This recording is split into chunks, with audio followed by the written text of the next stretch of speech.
ஆமா ஆமா, நீ சொல்றதும் சரிதான். அவருக்கு எதுக்கு ஸ்ட்ரா? எல்லாரும் நிறுத்துறீங்களா? ஏய் வாங்க போலாம். ரேவதி இரு, இவ்வளவு தூரம் வந்திருக்கோம், அதுக்குள்ள போலான்னு சொல்றேன். வந்துட்டோம்ல, ஃபங்க்ஷன் முடியட்டும், அப்புறம் போலாம். என்னால முடியாது ராஜா.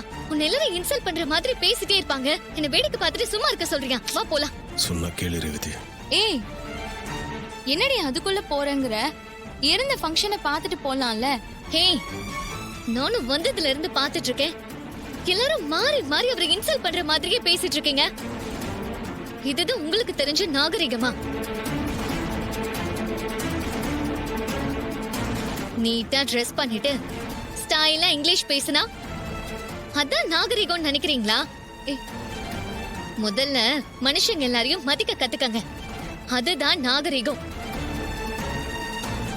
இவரு வேட்டி சட்டை போட்டிருக்கிறதுனால சீப்பா பிஹேவ் பண்ணுவீங்களா? நீட்டா ட்ரெஸ் பண்ணிருந்தா அதுதான் பெரிய நாகரிகம் நினைச்சிட்டு இருக்கீங்களா? மத்தவங்கள கேவலமா? நீங்க எல்லாரும் இவரை இவ்ளோ கிண்டல் பண்றீங்களே, ஆனா அவரு எதுவும் பேசாம கோபப்படாம இருக்காரு.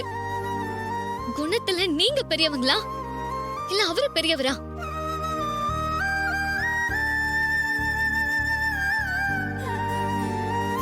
படிச்சா மட்டும் பத்தாது, எல்லாரையும் சமமா மதிக்க கத்துக்கணும். இல்லனா நீங்களும் முட்டாளுங்க தான். அந்த படிப்பால எந்த பிரயோஜனமும் இல்ல.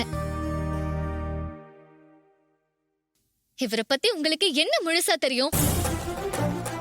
இனிமே இவரை பத்தி ஒரு வார்த்தை தப்பா பேசுனீங்க, அப்புறம் நான் மனுஷியாவே இருக்க மாட்டேன். பார்த்து நடந்துக்கங்க. சாரி ரேவதி, தெரியாம பேசிட்டோம், என்ன மன்னிச்சிடு. இனிமே அப்படி நடக்காது. என்கிட்ட எதுக்கு மன்னிப்பு கேக்குறீங்க? இவர்கிட்ட கேளுங்க, இவர்தான் உங்களை மன்னிக்கணும். சாரி சார், எங்களை மன்னிச்சிடுங்க. தெரியாம தப்பு நடந்து போச்சு. சாரி சார், எங்களை மன்னிச்சிடுங்க. Sorry sir. இல்ல பரவாயில்லைங்க, விடுங்க, அதை பத்தி பேச வேண்டாம். ரேவதி, கேக் கட் பண்றதுக்கு ஏற்பாடு பண்றேன், கொஞ்சம் வெயிட் பண்ணுங்க சரியா?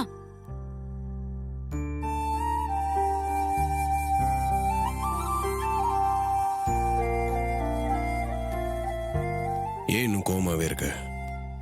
மனசு ஆறல ராஜா. உன்னை பத்தி உங்களுக்கு எல்லாம் என்ன தெரியும்?